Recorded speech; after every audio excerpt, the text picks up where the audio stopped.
Okay, R is the ratio, I is the initial, C is the change, E is the end, and then C for the concentration, cooked rice. Okay, carbon bromide decomposes into carbon monoxide and bromine according to the following equation. Okay, what is the ratio? It says delta H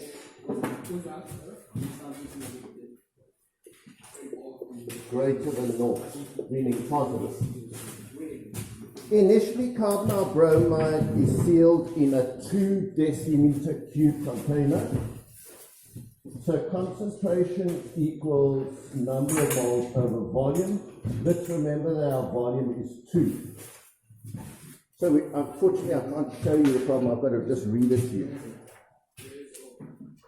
And heat it to 73 degrees. This reaction is allowed to reach equilibrium at the temperature. The equilibrium constant for the reaction at this temperature is 0.19. So Kc equals 0.19. Define chemical equilibrium. Okay, what is chemical equilibrium? It's when the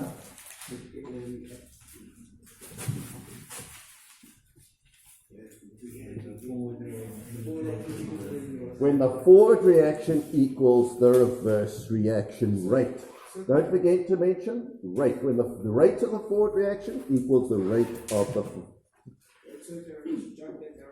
at equilibrium, it is found that 1,12 grams of CO gas is present. 1,12. At the end, 1,12 grams of CO gas. So all we've got to do is put it in its correct place.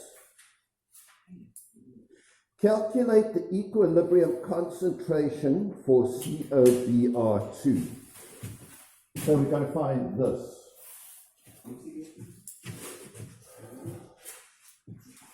And do they tell us anything else? We've got the equilibrium constant.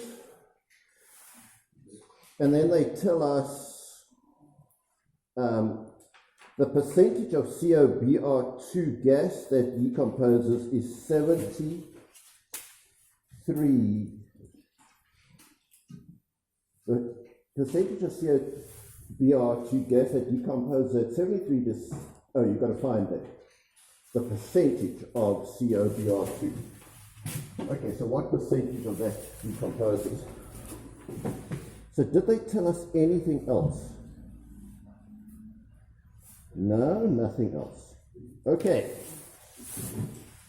So I presume we've got enough to do this. Anyone tell us what we can fill in this table?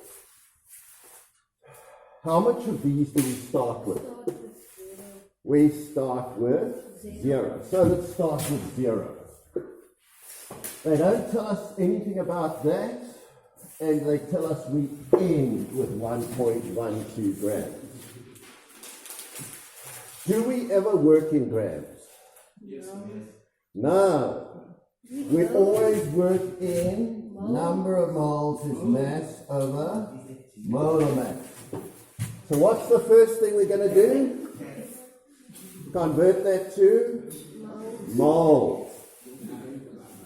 Okay, so won't you do that?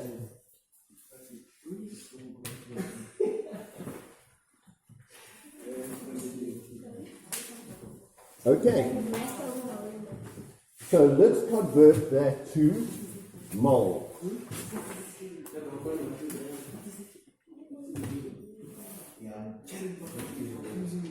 So the molar mass of carbon is 12 and O is 16.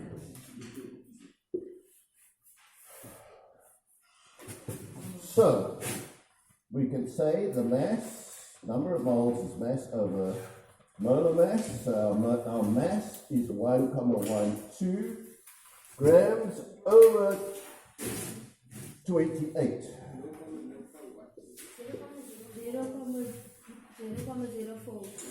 equals 0,04.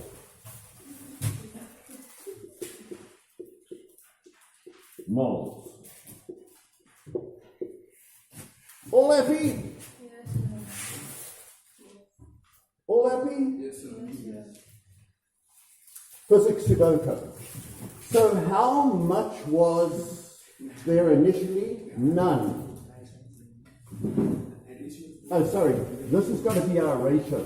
Okay, let's get the ratio. Initially, so I What is the ratio? 1 is to 1 is to 1 is to 1.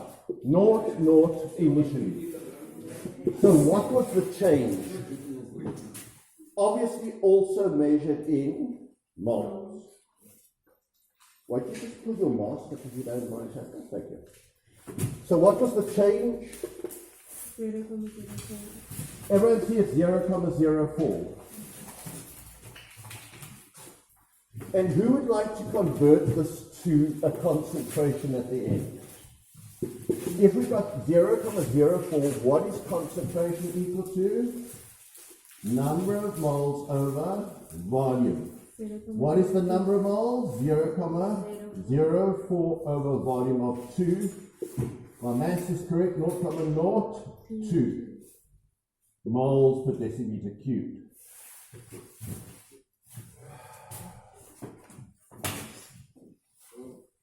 Anyone else? Okay, so let's go and do likewise with these.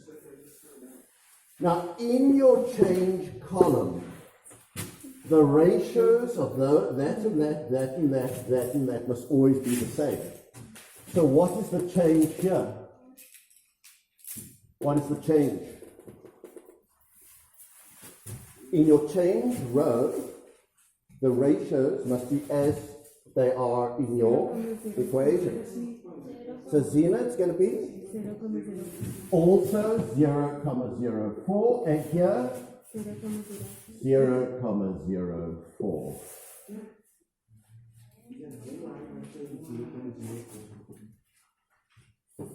Okay, so if we start with naught, we end here with how much? We start with naught, we end with everyone? 0,04. Okay, 0,04. So what is the concentration? It's also still in a 2 decimeter cube, so it's going to be the same 0,02. Who's lost? I love this stuff, it's just so easy. I hate maths in general, but this is like physics Sudoku. I'm quite enjoying this, I'm getting into this. Okay, so shall we give the KC for this reaction? Because that's the only other bit of information they've given us here. So what is the KC for this reaction? KC is product over reactants. In general, that's what KC is. The ratio of products to reactants. But it's a little bit more complicated. So what is the real formula here? We're going to put the CO. Okay, come on, tell me what concentration comes here? CO concentration. CO concentration, we put it in square brackets. What's the coefficient that we raise it to the power of? 1. 1, which means you leave it the same. Times that bromine concentration, which is that. So we got those two divided by reactant concentration, right? So that's going to be COVR 2. Guys, the thing you must just check, is it balanced reaction? 1 carbon, 2 bromines, 2 bromines.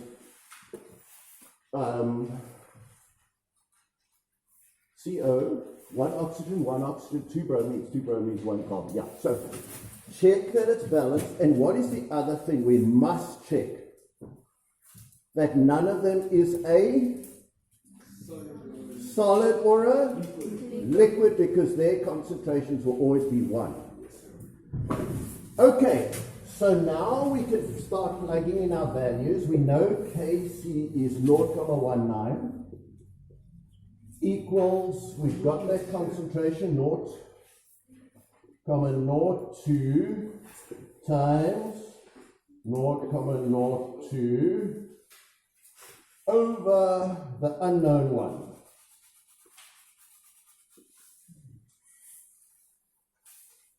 The one we asked to find out. So now it's just making that the subject of the formula, right? So won't you just work out what the answer is?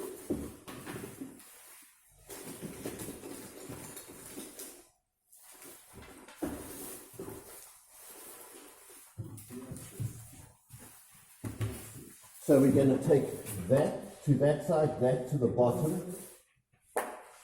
So it's going to be 0.02 times 0.02 over 0.19. So what do you get for your answer? 2.11 times 10 to the power minus 3.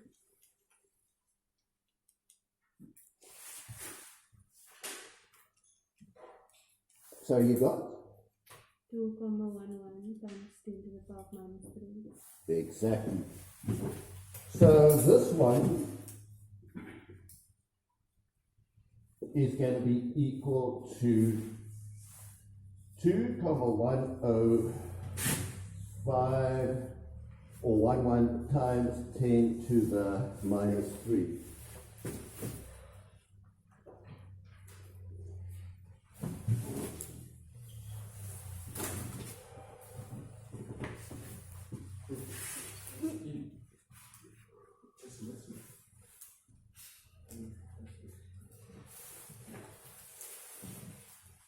And that was worth quite a lot of marks. That was worth 7 marks.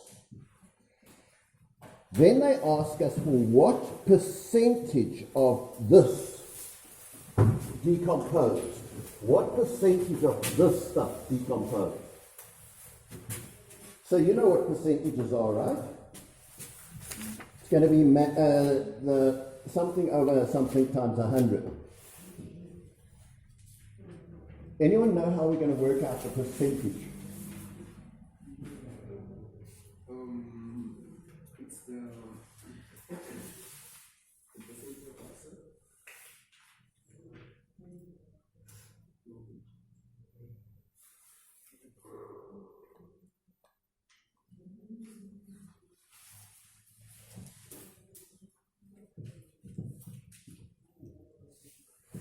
Anyone know how we're going to work that out?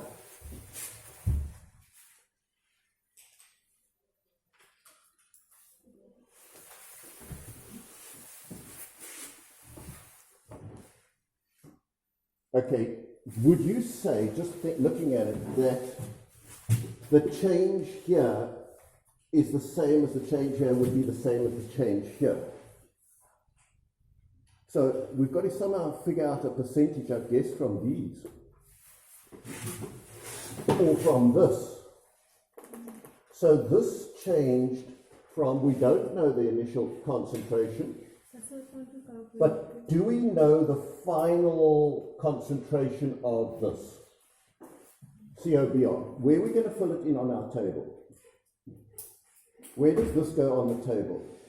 The concentration on the COBR2. What is this? We worked out, it's in square brackets, so it must be a concentration. So it goes here, right? So let's fill it in here. The concentration of this was 2.105 times 10 to the minus 3. So if it changed by that much and ended with that concentration, are we able to say how much we have here? Can we go from concentration to number of moles? Yes. Number of moles equals C times V.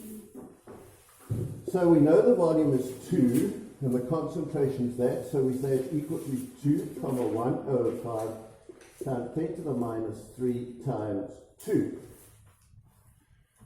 Okay, so let's times that by 2.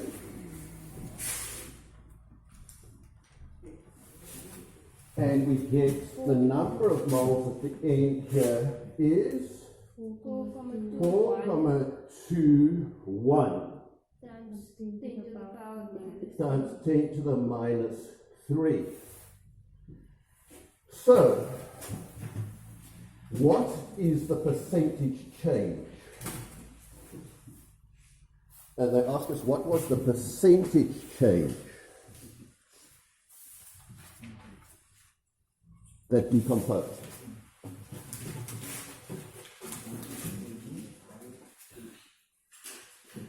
So how would you work out how much we had initially? How much did we have initially?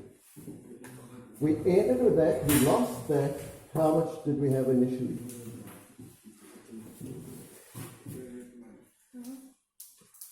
Right, you started with a certain amount. We lost 0.04 of a mole. We ended with 4,21 moles times 10 to the minus 3.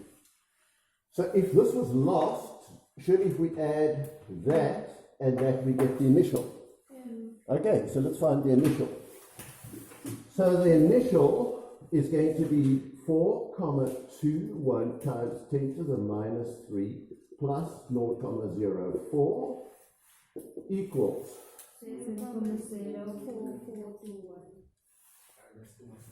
0,04421. Lovely. So what was the percentage change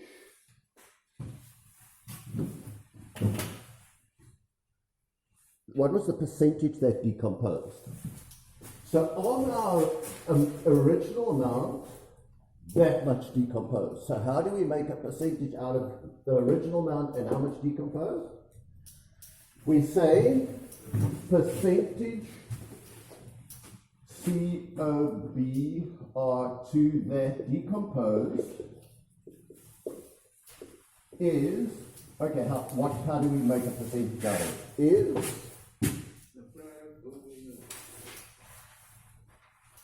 I know Zena knows. You know? Anyone know? Okay, you know percentage is two numbers, one upon the other times 100. So which two numbers? Do you think the change number comes into it? Because that's what they're asking. Over the original. Gives us the percentage change. Okay, so therefore we say the percentage that decomposed was 0,04 upon the original 0,04421. To make it into a percentage times 100.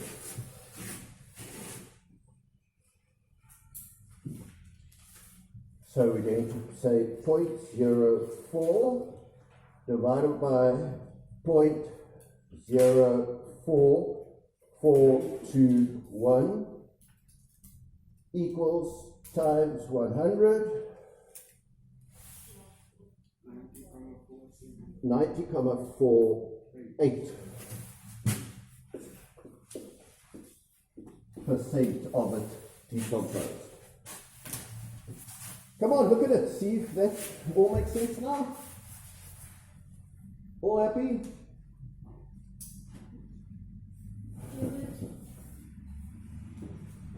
Super.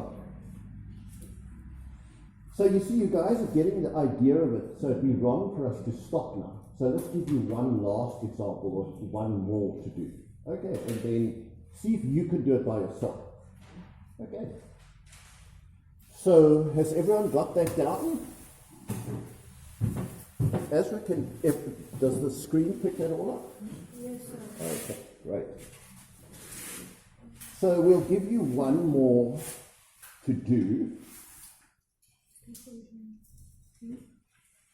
But let's just make sure everyone's got that down 100%. All got it down? Got it down?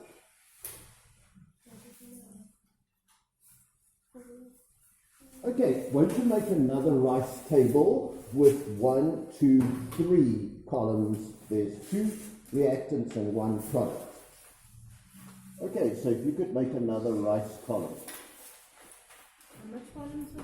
So it's two reactants, one product. It's in fact the Haber process.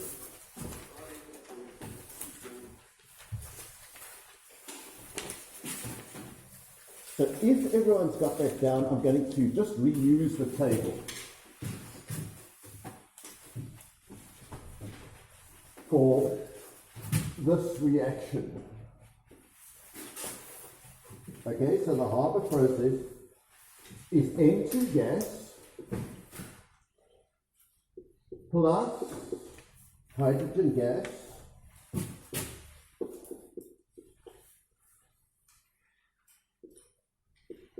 goes to form ammonia.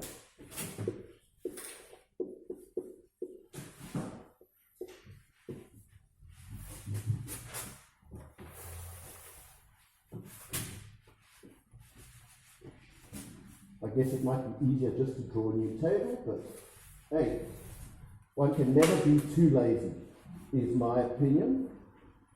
And you know what scientists are? Intrinsically lazy. They're always looking for the easiest way of doing things. They say delta H is less than naught. Okay, not that it's bad. So let's get you your values. The balance equation represents the reaction in the Haber process. In industry, the product is removed as quickly as it forms. Write down the meaning of the double arrows used in this reaction. So what's the meaning of the double arrows?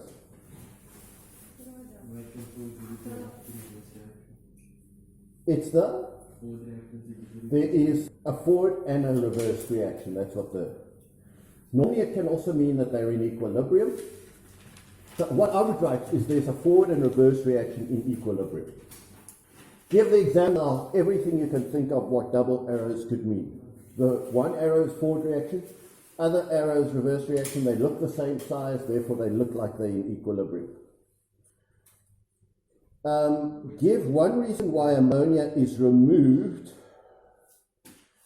and then to make this more complicated, they give a graph which unfortunately I can't give you. And they say that write down the percentage yield of ammonia at a temperature of 45 degrees and a pressure of 200. So you go to the graph that has got 450 degrees centigrade and a pressure of 200.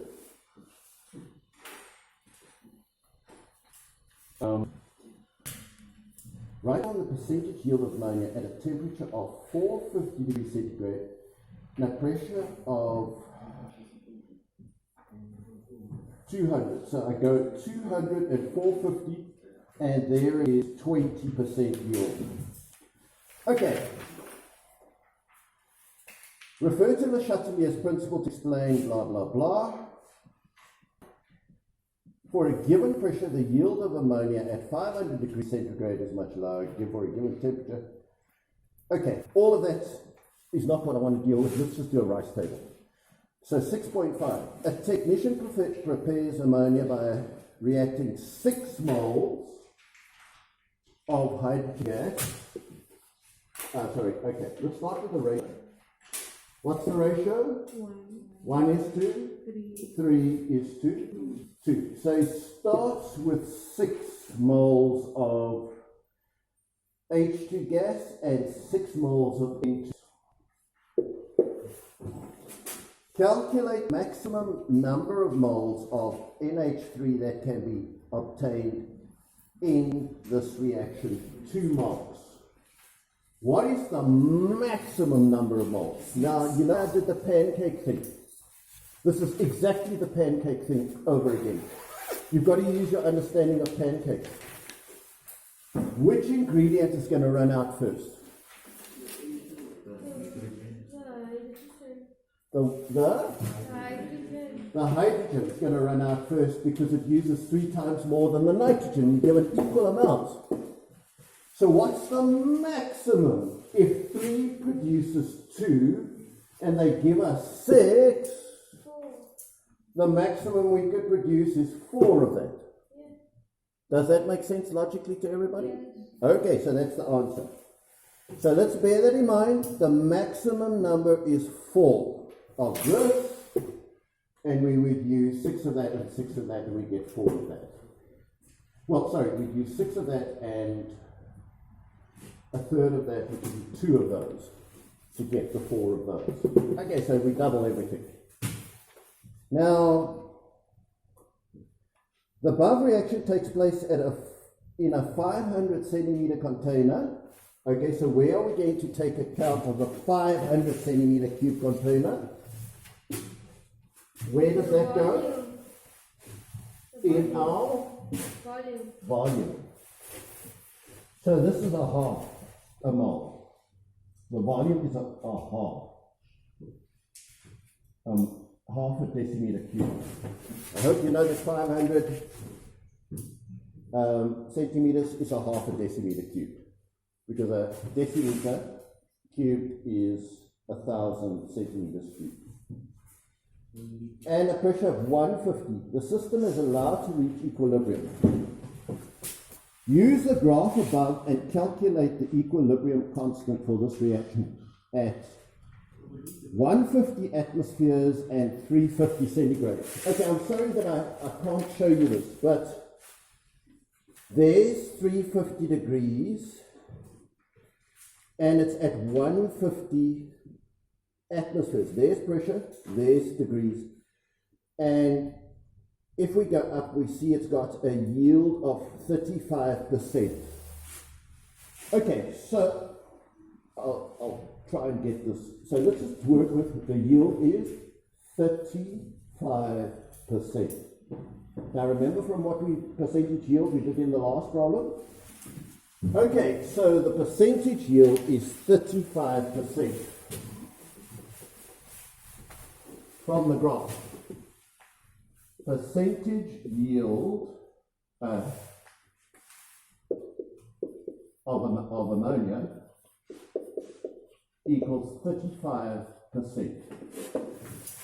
Now, what is that 35% of? What did we say was the maximum amount that could be produced? What is the maximum that could be produced? Tamika? What did we say? That if you limiting reagent is this, we only will produce 4 of those, right? That's the maximum that you can produce. Does that make sense to me? So it'd be 35% of 4 moles would be the maximum yield. Now, how are you guys going to work? So 35% of maximum yield is going to be equal to 35 over 100 times 4 moles. I hope you see how we got that. So let's work out how many moles are yielded at the end. So 35 divided by 100 times 4, I get a maximum we can end up with here is 1,4 moles. Now that's the way I read the problem. I didn't check the memo, but that's the way I would suggest we do it. We could always check, always good to check. But does anyone see a fault in my logic so far? Do you see why it's necessary to do problems like this? Because you're getting familiar with percentage yields, with maximum amounts. Okay, so what it means is it almost never goes to produce the full amount, which would be 4. It always, when it's in equilibrium, is less than 100%. How much less? Well, it only produces 35% of the yield of the total possible, which is 4. So 35% of 4 is 1.4 moles. How much did we start with initially? 0. How much, therefore, did we change by? 1,4 to get 1,4. Now, I know that some of you need practice in getting this number here. Who thinks they can't get that number? How much does this change by? We've got to get this ratio the same as these. So I know some of you don't like maths like me, but if 2 is 1.4, what do you think 1 is? 0.7. Half of it. So that's going to be 0.7. And if 1 is 0.7, what is 3? Sorry, this should be the change by 0.7. So what does the 3 represent? 2.1, would you say? It is 2.1. But let me show for those of you not mathematics. Who hates maths like me? Face up. Okay. Easy way. On public, we hate maths, but we like physics. You can do it, say this is x. You're trying to find x. You do a cross multiplication. So you say 3 times that equals 2 times x. So you say 3 times that equals 2 times x, and then you will find x. You could do it for all of them. Or you can say 1 times 3. Does that sound mechanical at any rate? Yeah. So let's do it and see if we come to 2.1. So let's say 3 times 1 comma 4 equals 2 times x. Therefore, x equals, dividing both sides by 3 times 1.4 divided by 2. Let's see what that gives us.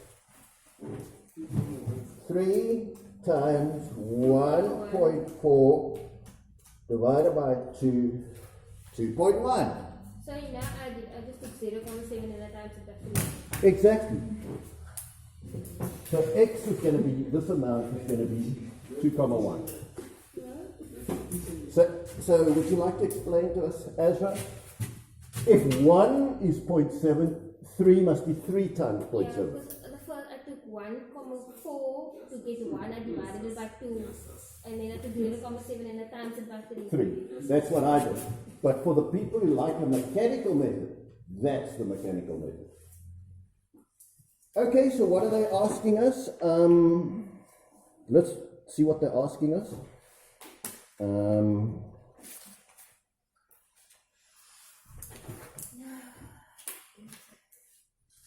So we've got to find the equilibrium constant. Can you guys just do the rest? So convert, you know what to do, and let's see if you all get the same equilibrium constant.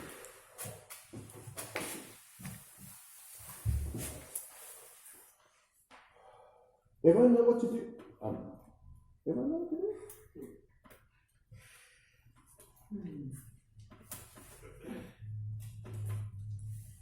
And some people in the change column like to say minus and plus for the product, minus for the reactants. Then they take that number minus that number and get that number minus that number and get that number plus that number get that number. If you like that, Volume is off. So the volume is off. Yeah. half a decimeter cube. So off.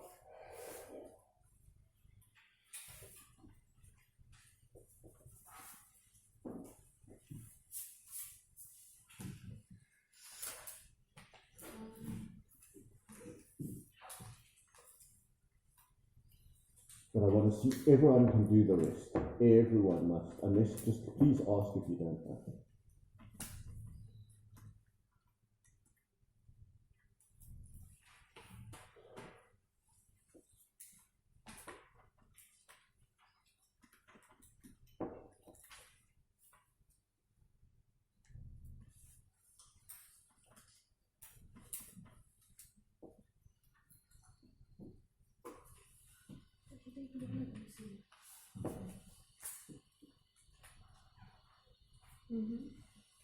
If you've got an answer, just put up your hand and then I'll.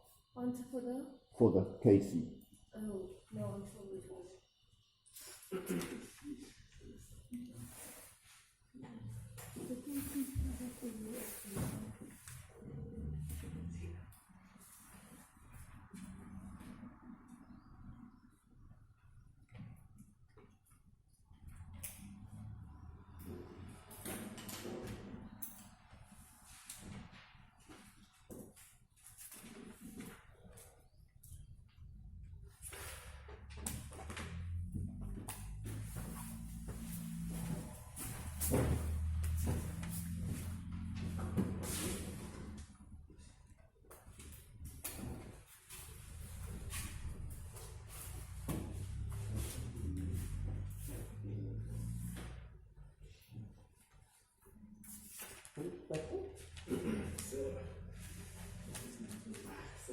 Have you got, did you manage to fill your tables in? Yes, sir.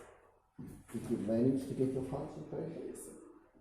And then did you manage to write in the KC equation? Yes, sir. And you got an answer? Yes, sir. Okay, so what is your answer?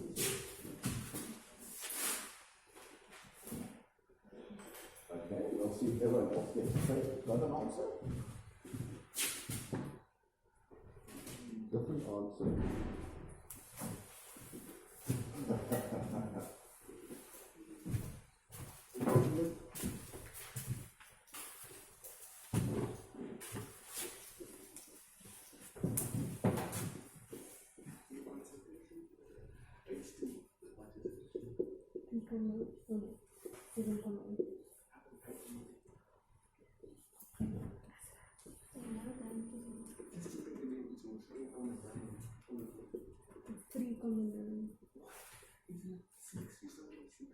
Did you guys remember to raise it to the power? Oh, I see. Yes, sir. Is that where you went wrong, Pascal? Yes, sir. Okay, no.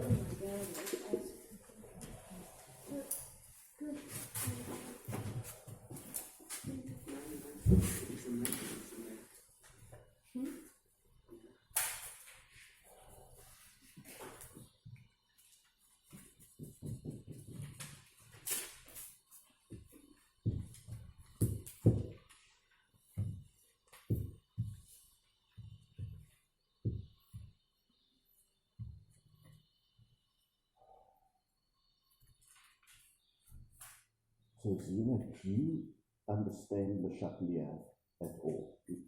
Would you be able to explain this in terms of the Chatelier at all? If I said I increase the temperature, or increase the pressure, or increase the number of substances, you'd be able to? The system tries to do the opposite. It does the opposite. Okay, maybe I'll ask you to explain it. Now, when I say that delta H is negative, do you know which side heat goes on? Don't tell me. Do you know which side heat goes on? Is it a reactant or a product? Sorry? If it's negative, that means it's If the net heat is lost. There you go.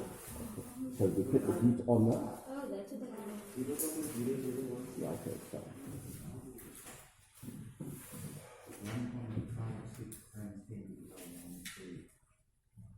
Okay, who else has got their KC yet? With the hands up. Let's have a look at your value. I now see Zena's value. Correct. It's not 1.55, is it? Is it 1.55 times 10 to the minus 3? 1.55 times 10 to the minus 3. Everyone get that? Yes, sir. Oh, yes.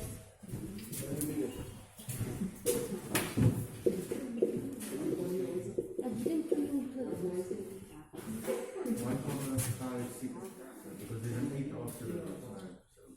1.56. Okay. Great. Is that a big or a small KC? It's like we move the decimal. It will also be known as 0.00156, right? Is that a big or a small KC? Small. A small KC means we get a lot or a little product.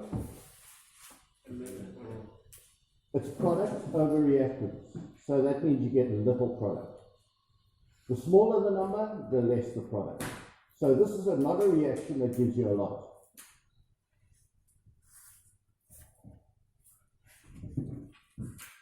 Anyone struggle to figure it out? Anyone need? Can we carry on? Okay, I'm going to ask Zena if she won't mind standing in front of the camera and explaining to us, first of all, what delta H less than naught stands for. Would you mind, Zena? Okay, thank you very much. I'm putting her on the spot because we're going to do Le Chatelier. So, which side of that equation are you going to write heat on?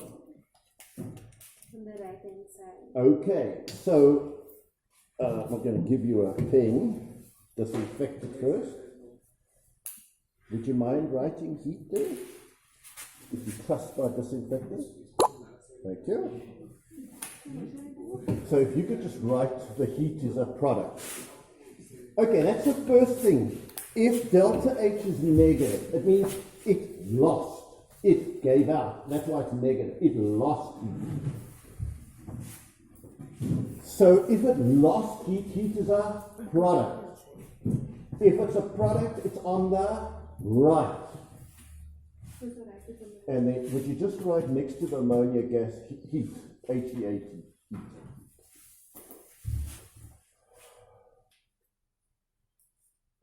Fantastic. Okay, now Zena. If I heat the reaction, explain to the camera, what does Le Chatelier say will happen? If I add heat. If you add heat to the reaction, then the system wants to do the reverse and remove heat. And the So reverse it would be to favors go to the left. to the left. Because heat is on the right. Everyone happy with that? It would favor the reverse reaction. Wonderful. Now, Zena, if I added nitrogen gas to the closed sealed container, it's a closed system. If I added more nitrogen gas, which direction would it go to? If I added nitrogen, just have a look at the reaction. It's a reactant. Which way would it go? Did you hear that, everyone? What direction would it go? It would favor the forward reaction. Because we added reactants, so we've got to favor the formation of products. Zena, if I remove, like they said they do, they remove the ammonia as fast as it forms, what direction will it favor? If I remove ammonia, which direction is favored? She says the forward. Do you agree with her? Yes, sir. Why? Because if you remove, the reaction tries to make up what you remove. That's the forward reaction.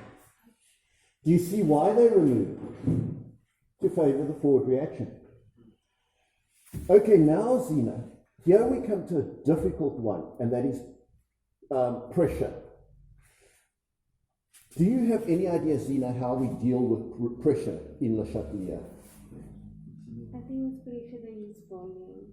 So They use volumes of gas, yes, and explain a bit more.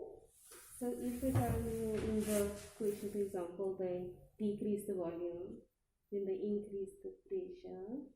So they could increase the pressure by decreasing the volume. They could squash it all into a smaller container, correct? And then, how do you work out which direction is favored?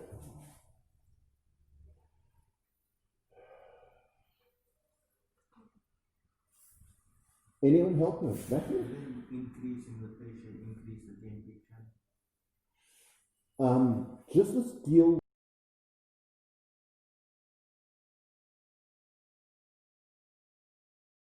But they won't, they just want to know what will happen if you increase the pressure. Which direction is favored? Does anyone have a way that they can help us? Okay, it's this simple. It's really simple. Count the number of moles of gas on the left. 4. How many on the right? 2. So going from left to right, does that decrease the pressure? 4 moles of gas to 2 moles of gas. Does that decrease the pressure? Yeah. Because each mole of gas has a volume of 22,4 decimeters cubed. So 4 times 22,4 is 89 deciliters goes to 2, which is 44, something. See what we're talking about? Yeah. So if we increase the pressure, which direction will favor decreasing the pressure? 4 to 2 or 2 to 4? 4. Explain to why that's so, Ezra. It is correct. So the forward reaction would be favored if we increase the pressure because 4 moles, 2 moles, which is less pressure. So if we increase the pressure, we go forward reaction. So Zena, just explain to the camera, why do you think reaction is done at high pressure?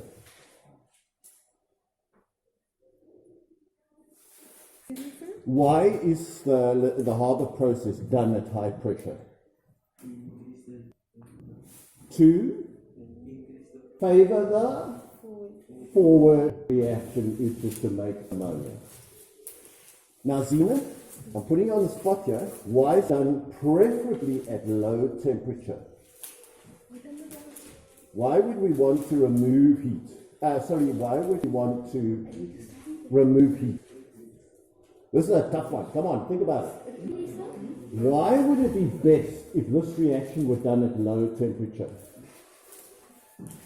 Okay, so explain in terms of Le Chatelier.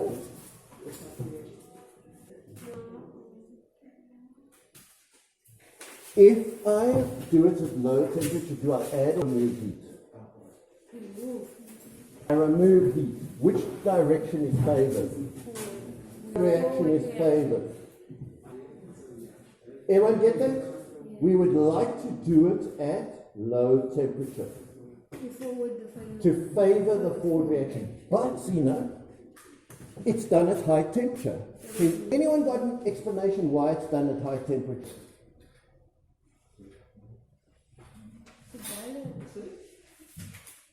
Remember the kinetic theory? For the molecules to come into contact, for the reaction rate to increase, we've got to increase the temperature so they can meet each other. So that they can move faster. So they can move faster and have more successful collision. So we've got to have this balancing act between getting them to react, but at the same time fighting Le Chatelier, which is the higher the temperature, the favoring of the higher the temperature, it favors the reverse reaction. Would you be able to explain that again, Zena? Explain to the camera. Explain to the camera what I've just said.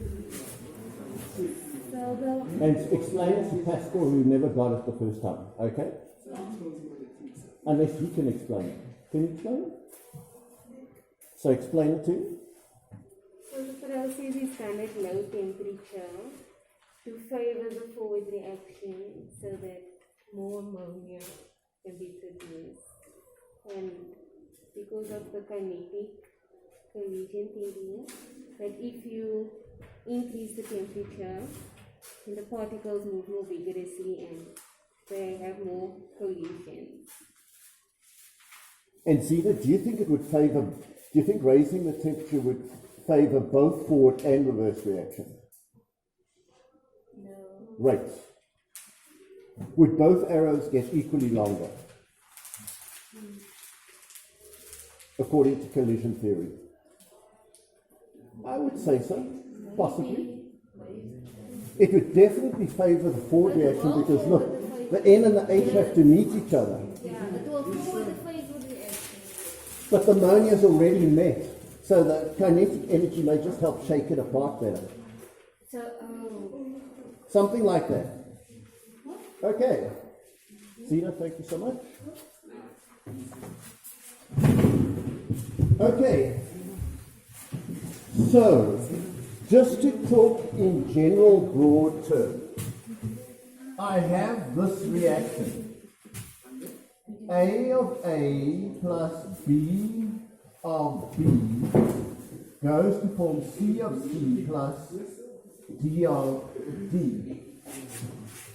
And let's say it is delta H positive. Okay, Now let's pick on people. Okay, delta H is positive as opposed to this one where it is negative. Who thinks they can tell me on which side the heat goes? Just a hand up. How many of you know on which side delta H positive means? Is heat a reactant or a product? Only Matthew and Zena? Matthew? It's a product. It's a product. But here, delta H negative, we wrote heat here. And this is delta H the opposite, which is delta H positive. So it means positive means you take in heat. So you have to put heat here. It is a reactant. Do you see why? If it's negative, it means from itself it lost or minus heat. If it's positive, it means itself gained plus heat. Okay. Now, if I heat this reaction, will I favor the forward or the reverse reaction? Forward. I will favor the forward reaction. If I cool this reaction, I take away heat. Which reaction is favored? Half reaction? The reverse reaction is favored. Okay, let's suppose A is 1 is to 2 is to 3 is to 4, and they're all gases. Okay, if I increase the pressure, which reaction is favored? How did we work it out? 3 to 4. No. We count the number of moles on the left, which is 3 7. and 7. 7 to 6. So which has got less pressure? 3 or 7? 3. 3 moles of gas occupies less than half the volume of 7. So if I increase the pressure, which way will it go? It'll go in the direction to reduce the pressure, which is to the left. So increasing the pressure will cause the reverse reaction to be favored. If I decrease the pressure, it will go to make more pressure, which is to the right. So now you know for heat and pressure. And then the only other thing they can change is if you add or subtract. So I add plus more C to the equilibrium.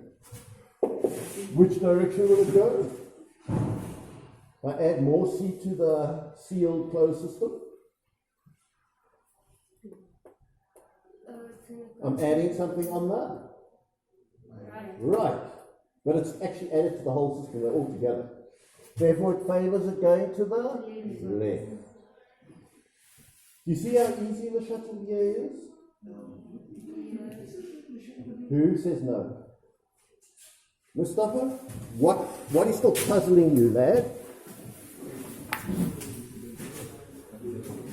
Would you be able to give a definition of the chatelier? They're going to ask you a definition. A definition? Give us your best shot at a definition. If a system is in equilibrium and it is disturbed, the system will react to remove the disturbance. There's probably better words than that. But look up at the back of your textbook. Got that? So we have to have that fixed in our mind. Okay, so let's create a disturbance. If I add heat to it at equilibrium, it's going to get rid of the heat, go to the right. If I subtract heat, it wants to make heat, it goes to the left. If I add pressure, well look, it's already got a lot of pressure on this side, so it's going to go to the lesser pressure. And that's all that Mustafa is, but I still am worried that Mustafa hasn't got it. So I will happily explain it or get someone else to explain it. But what is bothering you, Mustafa? All things like to the left and the right. Okay. First of all, Mustafa, are all the chemicals mixed together? Are they mixed together in one big container? Yes. Or do we get reactants in one container, products in another container? Are they all mixed together? Yes. It's just one container. So, Mustafa, can I add heat just to the left? Is it possible to add heat just to the left side? No. If a student says we add heat to the left, they're talking rubbish. Why, Mustafa? Because it's in one container. Because It's in one container. it's in one container. We add heat to the whole system. Okay. So if we add heat to the whole system, we look on which side of the reaction heat is. If heat is on the left, it's going to favor, and we add more heat. It's like adding a reactant. It'll go To the right. to the right. Mustafa, does it bother you that delta H positive is endothermic? Is that hard to remember? Because it's hard for me to remember. Who finds that hard to remember? That delta H positive means it takes in, positive takes in, plus heat. Because maybe we must think of some way that we can remember it. Okay, but as long as you're not lost with that. Delta H positive takes in heat. Okay, Mustafa, the pancake reaction, was that endothermic or exothermic?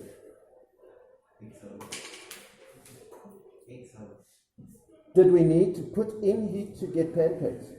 Or did the pancakes create heat? We had to put in heat. So with our pancakes, which side would heat be? On the left or the right? It's like another ingredient. You need 1 egg, 1.5 cups of flour, plus heat. Otherwise it's not going to cook itself. And it doesn't produce any heat in making pancakes. Now this reaction that Miss Jacobson was talking about, when you add water to, I think it's copper sulfate anhydrous, it's called white copper sulfate, and you add water to it and she says it burns your hand, is that an exothermic or an endothermic reaction? That would be an exothermic reaction. That means it gives out heat. Heat is lost. Lost is negative. You lost your money, your bank balance went negative.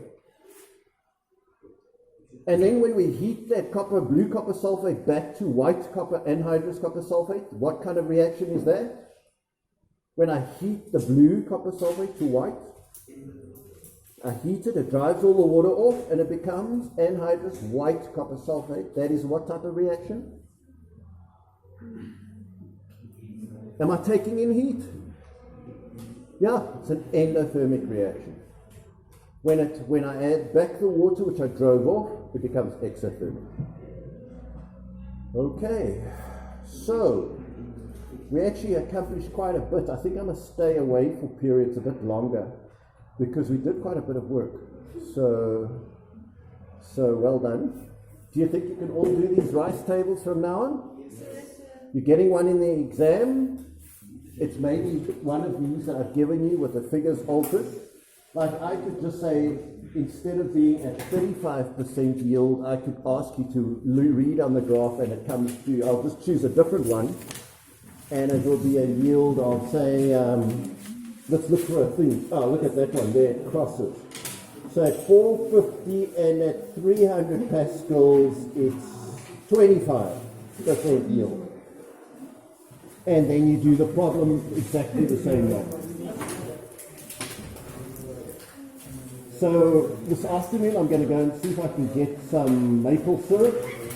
You know how we can make it? We can have the cooker. Then we will have some person putting the maple syrup on from a squeegee bottle. Then we'll have someone shaking the cream in a milk bottle.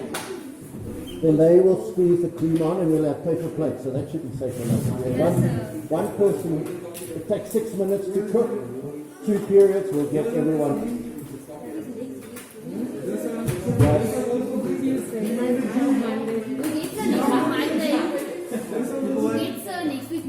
Monday. Do you know which period? Is this the new timetable?